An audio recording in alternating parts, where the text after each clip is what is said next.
Ça brûle! Aidez-nous! Sortez-moi d'ici!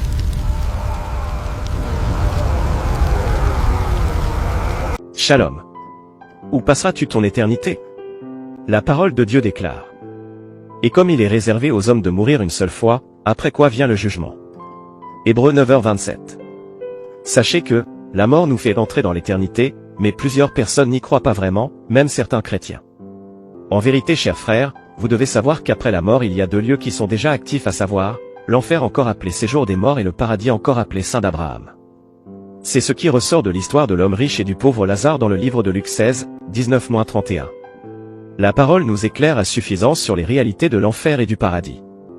De même qu'à la mort d'un juste comme Lazare, ce sont les anges qui viennent prendre son âme pour le conduire au paradis, à la mort d'un pécheur, ce sont les démons qui se saisissent de son âme pour la conduire en enfer afin de la torturer par d'atroces souffrances et tourments. C'est pourquoi il est écrit: vous haïssez le bien et vous aimez le mal, vous leur arrachez la peau et la chair de dessus les os. Ils dévorent la chair de mon peuple, lui arrachent la peau, et lui brisent les os, ils le mettent en pièces comme ce qu'on cuit dans un pot, comme de la viande dans une chaudière. Michée 3, 2-3.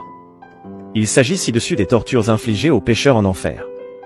Sachez-le bien, ce sont les démons et Satan qui torturent les âmes dans le feu de l'enfer. Or, ces deux lieux ne sont que des salles d'attente en attendant le jugement dernier et la nouvelle création.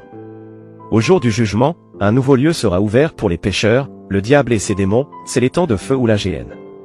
L'enfer y sera également jeté comme cela est dit dans Apocalypse 20h14. Et la mort et le séjour des morts, enfer, furent jetés dans l'étang de feu. C'est la seconde mort, l'étang de feu. De grâce, repentez-vous, convertissez-vous et revenez de tout votre cœur au Seigneur Jésus-Christ. C'est à cause du grand amour qu'il a pour chacun d'entre vous qu'il ne cesse de vous avertir. Repentez-vous, renoncez au monde afin d'embrasser la vie éternelle. Amen. Maranatha. Les degrés de la révélation. L'heure de la révélation.